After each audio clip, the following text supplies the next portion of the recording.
Vamos buscando el capítulo 38 de Isaías, capítulo 38 y 39. Estos dos capítulos hablan de la enfermedad de Ezequías. Fue una enfermedad de muerte, dice el texto, versículo 1. Llegamos entonces a los, pues, a la edad de 39 años, muy joven, el rey Ezequías, y había nada más reinado por 14 años y muy próspero, muy exitoso, un rey excepcional. Y esta historia nos lleva hasta el fin de la primera parte de Isaías. El libro de Isaías está dividido aquí del 1 a 39, el libro uno, y del 40 hasta el fin del libro de la profecía es el libro 2. Entonces, el drama hasta ahora ha sido el drama de la condenación de Israel y de Judá por su idolatría, por su rebeldía, y el plan de Dios de castigarles por medio de los asirios que iban a invadir del norte. Y también hay mención en otras profecías de que habría, por sugerencia, habría otro enemigo de Babilonia, aunque en aquel entonces no hubo nada de nación, muy pequeña la nación de Babilonia en los días de Isaías. Pero tenemos en capítulo 12 una profecía declarando el castigo de ellos por haber afligido el pueblo de Dios. Y en estos primeros 39 capítulos también tenemos el tema que se desarrolla que Dios les iba a salvar últimamente de su cautiverio, que Dios los iba a salvar de esta esclavitud, como los salvó a los israelitas de Egipto en los días de Moisés, al principio de la historia de Israel como nación. El mensaje aquí de Isaías en la primera parte y también la segunda parte es que el poder de Dios para salvarles a ellos de este cautiverio sería también señal de que Dios podría salvar a todas las naciones, los que tendrían la disposición de escuchar, los que tenían oídos para oír, los que tenían ojos para ver, los que hicieran caso del mensaje del siervo de Dios, del Israel verdadero, hablando del Mesías, hablando de Jesucristo en el Nuevo Testamento. Ahora, en capítulo 38 y 39, por medio de la enfermedad de Ezequías, vamos a conocer el principio de la nación de Babilonia, que sería el último castigo, la vara en la mano de Dios para castigarles 70 años y después volverles a su tierra para que tuvieran ellos la esperanza eterna en Cristo Jesús. Vamos a leer entonces del versículo 1.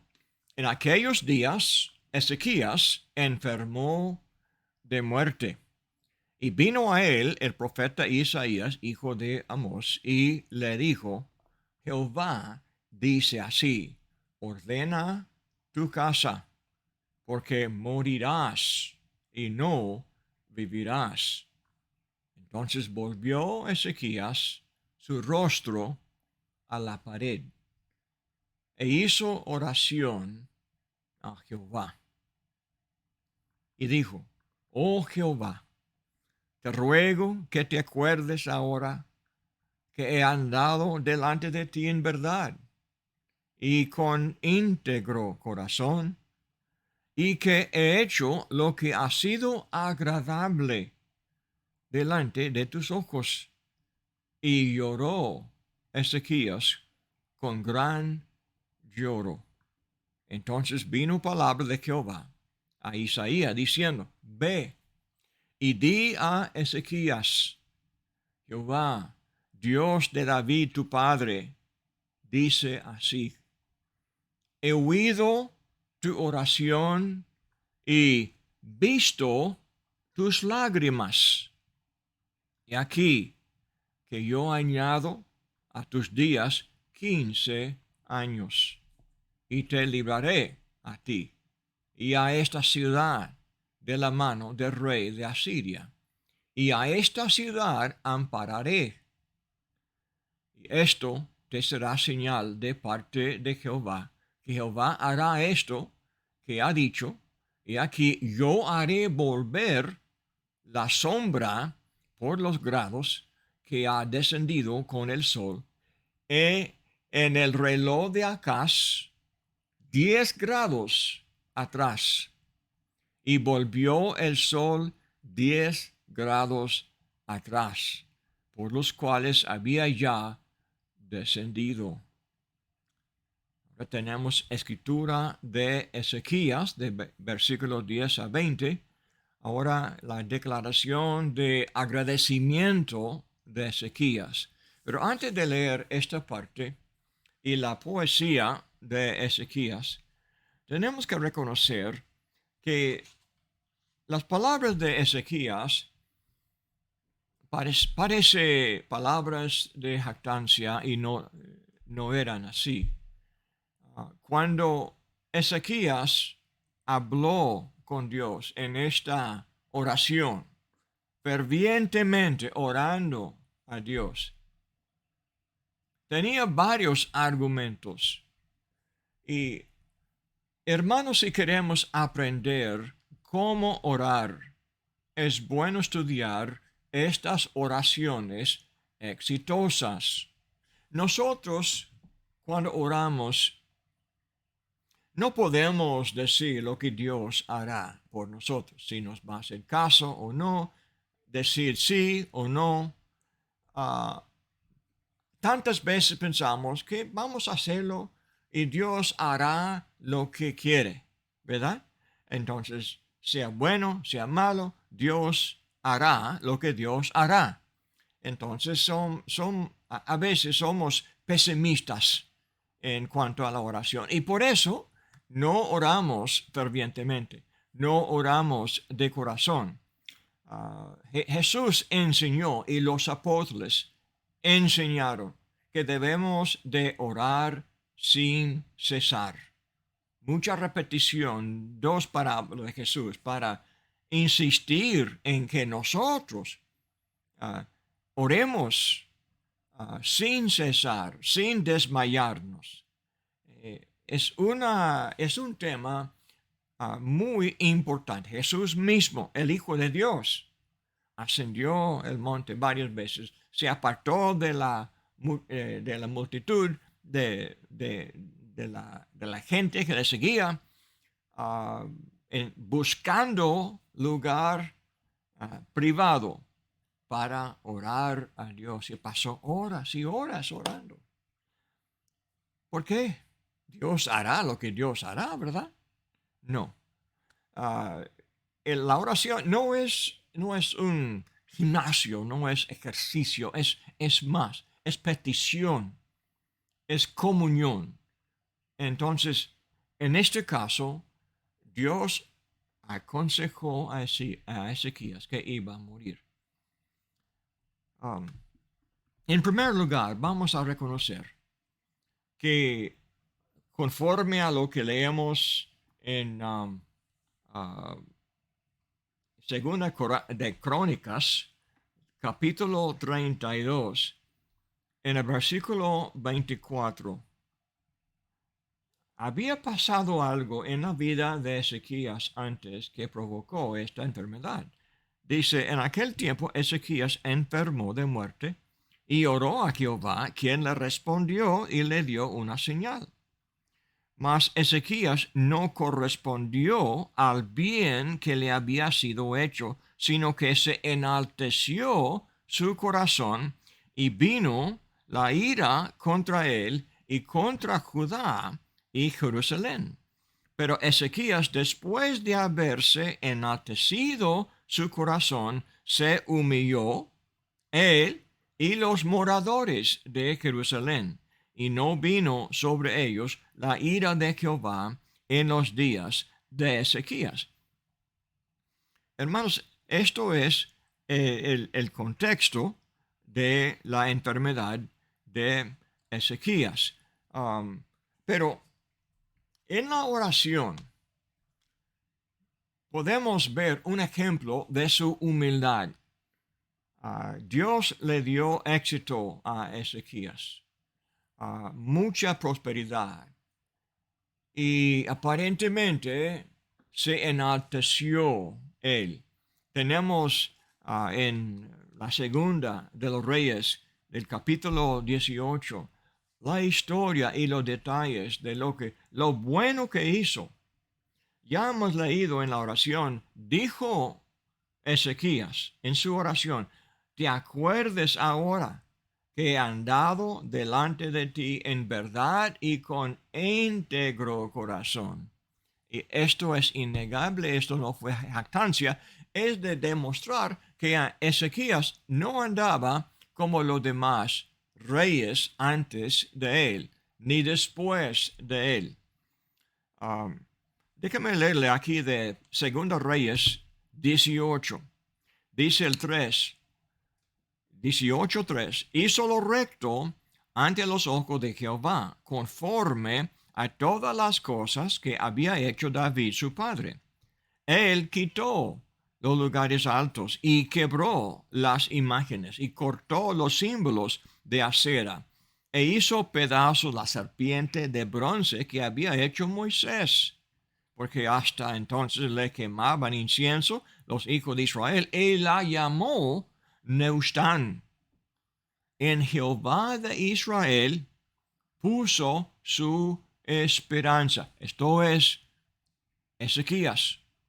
Ni después ni antes de él hubo otro como él entre todos los reyes de Judá, porque siguió a Jehová y no se apartó de él, sino que guardó los mandamientos de Jehová que Jehová prescribió a Moisés. Y Jehová estaba con él, y a donde quiera que salía, prosperaba.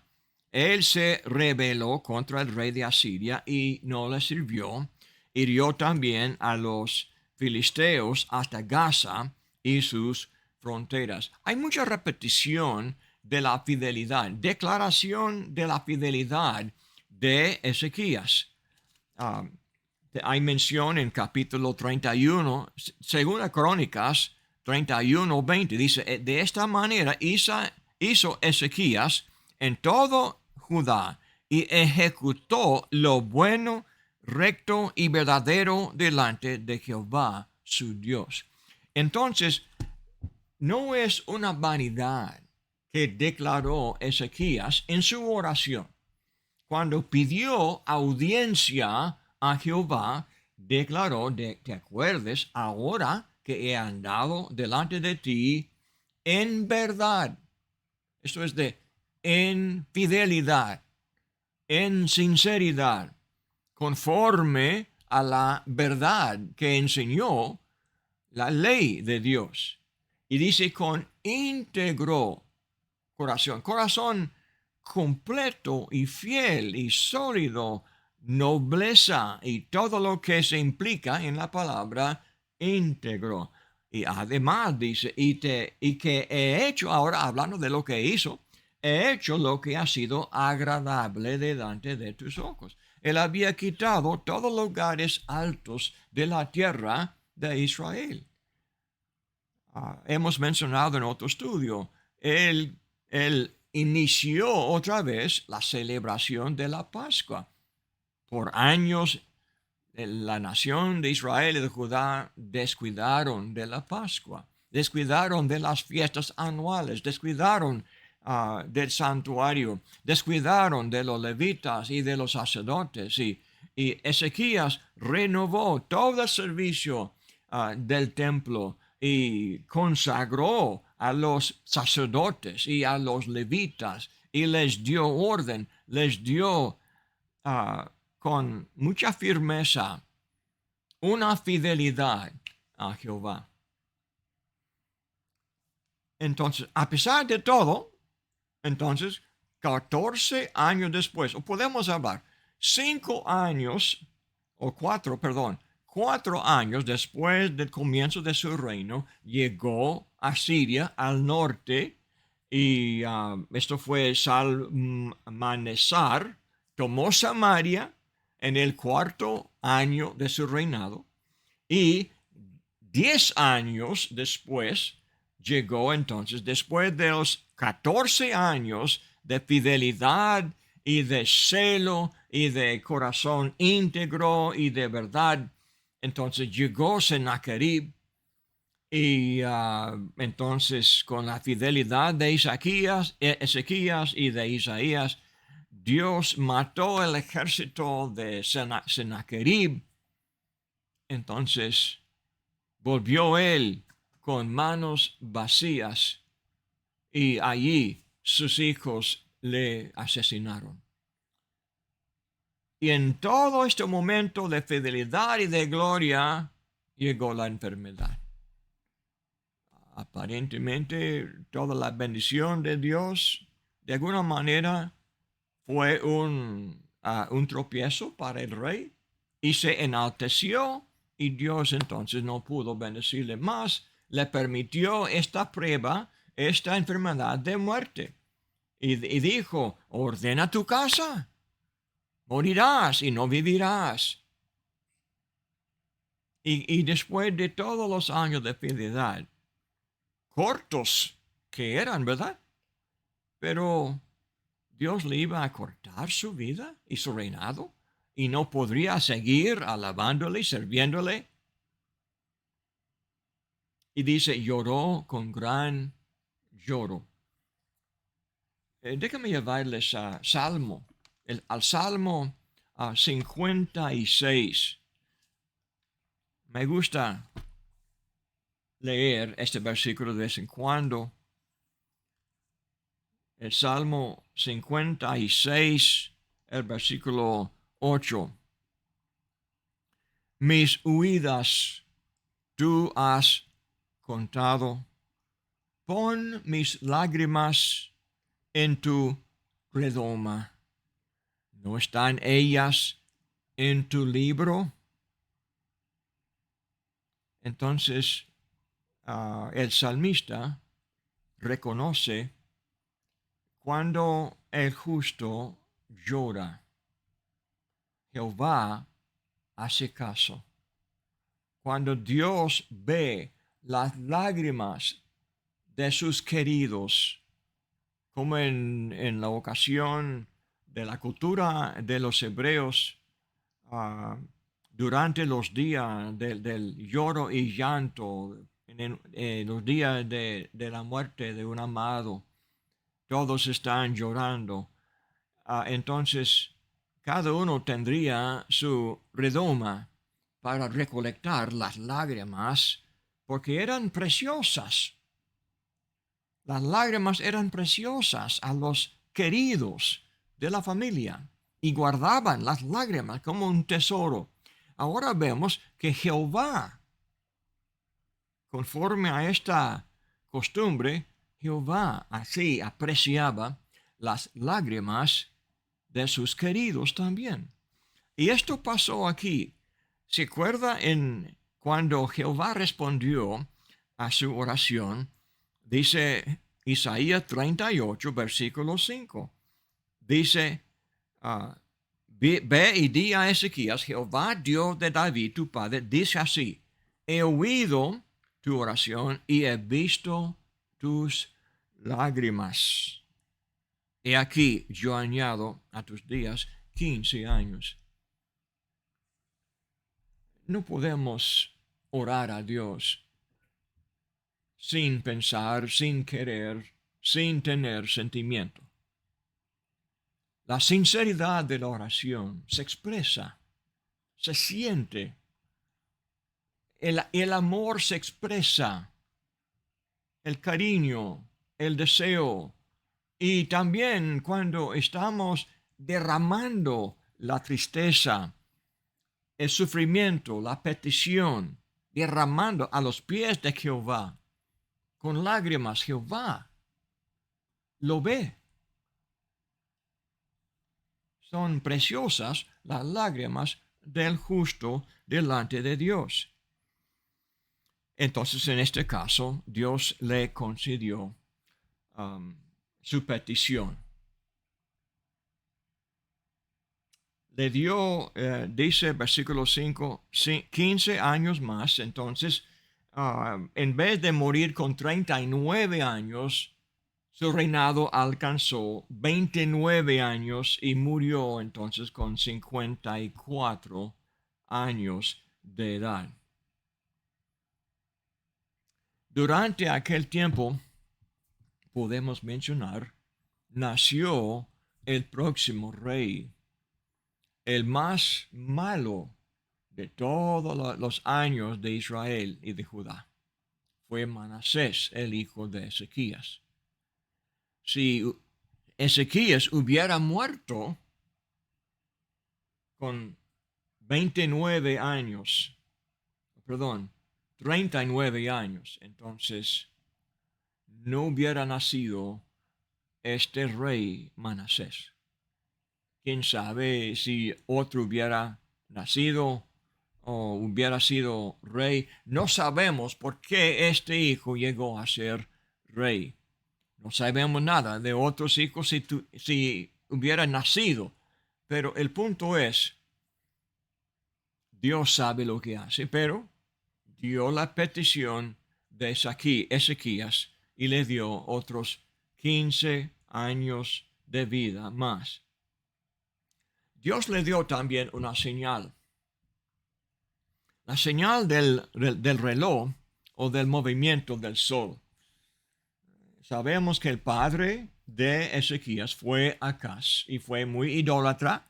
Admiraba mucho a las naciones que servían el sol, hacían un dios del sol en Egipto, en Babilonia, en donde quiera. Adoraban, las naciones adoraban al sol como si fuera el rey de los dioses. Ahora había hecho allá en Jerusalén un reloj que usaba la sombra del sol para marcar el tiempo, las horas del día. Cada hora con un grado. Entonces, Dios tomó dominio sobre este Dios y le hizo volver atrás y le sirvió como de señal. Dice el 8, he aquí, yo haré volver la sombra por los grados que ha descendido con el sol. En el reloj de Acaz, 10 grados atrás, y volvió el sol 10 grados atrás, por los cuales había ya descendido. La pregunta mía es que ¿cómo lo hizo Dios? Es milagro. ¿Cómo es que el sol, entonces, la tierra terminó de moverse en su forma de volver o de devolver o de, no sé cómo se dice, el girar, ¿verdad? En un círculo. Entonces, pero para volver atrás 10 grados tendría que pararse. Tenemos los principios de la ciencia, del movimiento, el peso de todo se movería así. No. Dios es el que estableció cada ley de la naturaleza. Hizo posible lo imposible. Y volvió 10 grados. Una gran señal. Además, esto fue marcado en la historia de la nación. Todo el mundo vio. Y podemos ver que esto fue señal cuando toda nación estaba al punto de sufrir la ira de Dios por la altivez del rey. Pero Dios los perdonó, los libró, no solamente Ezequías, pero también la ciudad y de toda la mano de Asiria. Esto es el momento cuando Sennacherib volvió a su tierra con manos vacías. Leyendo ahora la escritura de Ezequías, versículo 9. Escritura de Ezequías, rey de Judá, de cuando enfermó y sanó de su enfermedad. Yo dije, a la mitad de mis días iré a las puertas del Seol, privado soy del resto de mis años. Dije, no veré allá en la tierra de los vivientes, ya no veré más hombre con los moradores del mundo. Mi morada ha sido movida, traspasada de mí, como tienda de pastor, como tejedor, corté mi vida, me cortará con la enfermedad, me consumirás entre el día y la noche. Contaba yo hasta la mañana, como un león molió todos mis huesos, de la mañana a la noche me acabarás. Como la grulla y como la golondrina me quejaba, gemía como la paloma, alzaba en alto mis ojos. Jehová, violencia padezco, fortaléceme. ¿Qué diré? El que me lo dijo, él mismo lo ha hecho.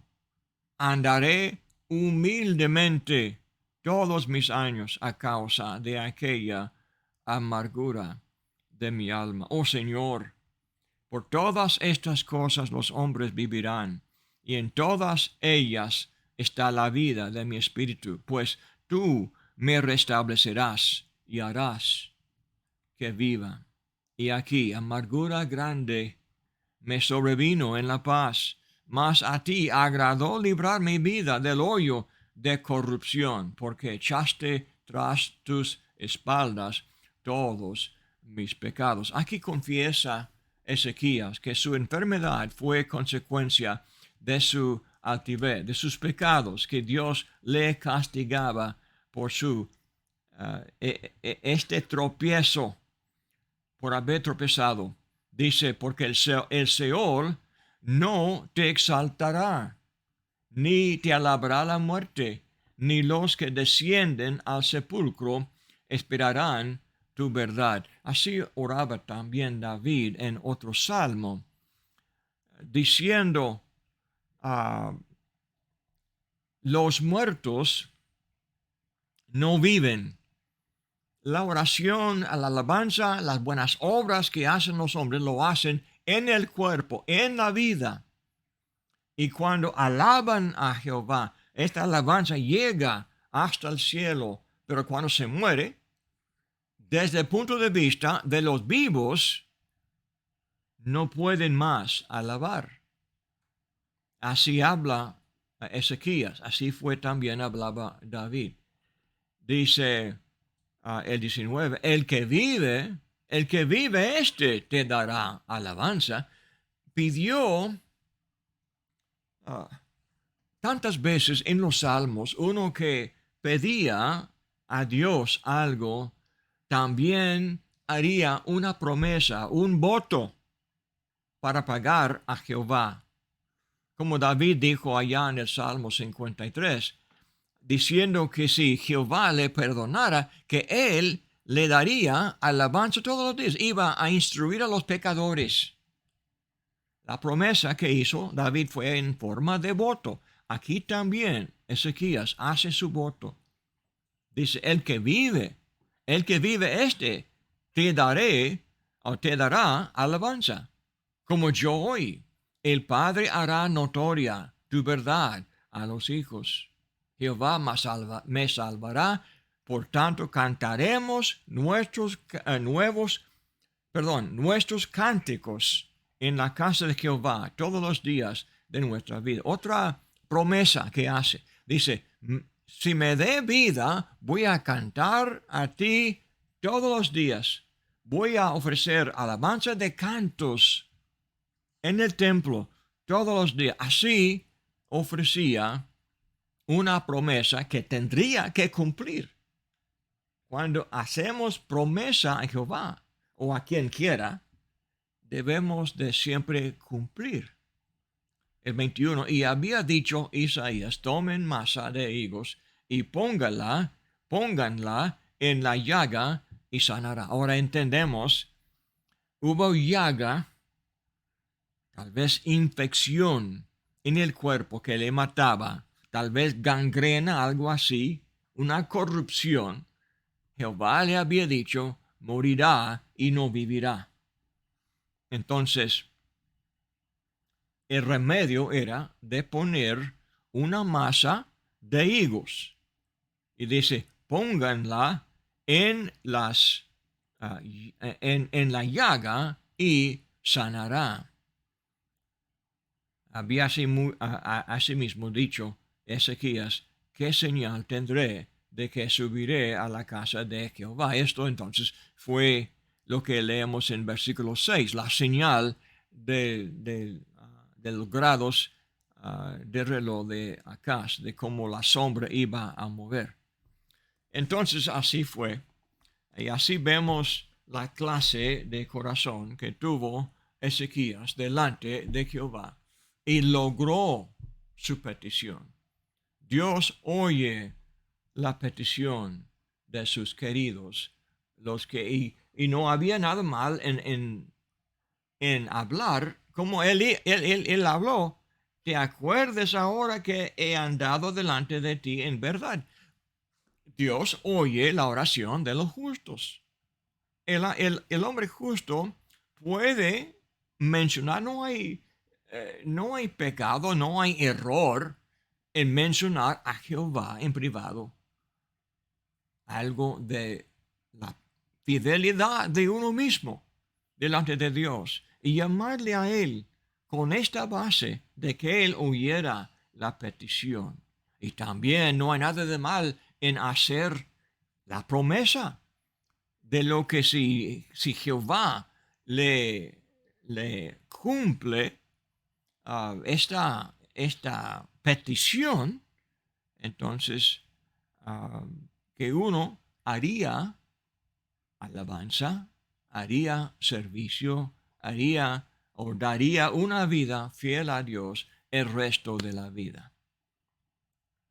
Esto es lo que dijo Ezequías, y Jehová no lo condenó. No fue arrogancia, no fue jactancia, no fue soberbia, fue humildemente una petición a Jehová que llamó la atención a la justicia de la vida de él que hacía la petición. Como dice Santiago, Dios oye la petición del justo. Vale mucho la oración del justo. Entonces, esto es el contexto que nos lleva al último capítulo de esta primera parte de Isaías. Y es un capítulo bien corto. Menciona de que cuando Dios sanó a Ezequías y corrió a Sennacherib y dio paz y tranquilidad y prosperidad a Judá, llegaron las noticias hasta Babilonia. Dice, en aquel tiempo Merodach Baladán, hijo de Baladán, rey de Babilonia, envió cartas y presentes a Ezequías porque supo que había estado enfermo y que había convalecido. Y, dice, se regocijó con ellos Ezequías y les mostró la casa de su tesoro, plata y oro, especias, ungüentos preciosos, toda su casa de armas y de todo lo que se hallaba en sus tesoros. No hubo cosa en su casa y en todos sus dominios que Ezequías no les mostrase. El interés de Babilonia era de que los dos tenían el mismo enemigo. Los dos tenían a Asiria como enemigo. Y esta enemistad duró por otros 100 años antes de la ascendencia de Babilonia, cuando ellos por fin vencieron a Asiria. Pero ahora tenemos dos, podemos hablar de como aliados, no hay mención de alianza entre ellos, pero amistad al menos, dice. Entonces, estaba mostrando sus tesoros y todo. Esto nos dio una plataforma para anunciar una profecía más del futuro acerca de esta nación. Dice, entonces el profeta Isaías vino al rey Ezequías y le dijo, ¿qué dicen estos hombres y de dónde han venido a ti? Y Ezequías respondió, de tierra muy lejana han venido a mí, de Babilonia. Y dijo, ¿qué han visto en tu casa? Y dijo Ezequías, todo lo que hay en mi casa han visto. Y ninguna cosa hay en mis tesoros que no les haya mostrado. Entonces dijo Isaías a Ezequías, oye palabra de Jehová, de los ejércitos, y aquí vienen días en que será llevado a Babilonia todo lo que hay en tu casa y lo que tus padres han atesorado hasta hoy. Ninguna cosa quedará, dice Jehová, de tus hijos que saldrán de ti y que habrás engendrado, tomarán y serán eunucos en el palacio del rey de Babilonia. Piense en Daniel y los príncipes descendientes de la casa de Ezequías que llegaron presos, eunucos en el palacio del rey de Babilonia, Nabucodonosor. Cuando Nabucodonosor terminó de vencer a Judá, la tercera vez, porque hubo 3 veces que él atacó a Jerusalén, 3 veces venció a Jerusalén, y la tercera vez destruyó por completo los muros, también el templo, y no hubo nada que quedó de la ciudad de Jerusalén y del templo de Jehová. En el versículo 8, y dijo Ezequías a Isaías, la palabra de Jehová que has hablado es buena. Y añadió, a lo menos haya paz y seguridad en mis días. Entonces recibió esta noticia con gracia, porque daba gracias, porque está hablando de algo en el futuro. Este Babilonia no fue enemigo de ellos en aquel entonces, pero iba a llegar a ser enemigo en el próximo siglo. Pero no, esto no pasaría en los días de él mismo. Entonces le dio un consuelo, un alivio, aunque fuera mala noticia. Estas malas noticias forman la base de la última parte de Isaías, comenzando en capítulo 40 hasta el fin del libro. Comienza el capítulo 40, versículo 1, consolaos, consolaos, pueblo mío, dice que vuestro Dios. Entonces, una palabra muy importante en los siguientes capítulos era el concepto de consolación. Dios dio consolación, confortó a Israel, a Judá, y hay mucha habla de eso, como también en el Nuevo Testamento. Más y más, el mensaje de aquí en adelante refleja el plan de Jehová, no solamente de salvarles de Babilonia, pero salvarles del dominio de Satanás, como en Mateo 12. Hay que atar al hombre fuerte, al tirano, dice adelante en Isaías, al tirano, para que pudiera entonces quitar los bienes de él, el botín, la presa de él. Entonces, esto sería la consolación, no solamente para Judá, pero también para nosotros, porque el mensaje últimamente habla del siervo de Dios que iba a ser el Salvador de todas las naciones. Esto será, hermanos, el estudio, si Dios quiere, en el próximo estudio. Y recomiendo que lean el capítulo 40 y medite en lo que es el significado de este capítulo, pensando en lo mesiánico que se implica de aquí y en adelante hasta el fin de la profecía de Isaías. Y que Dios los bendiga, hermanos.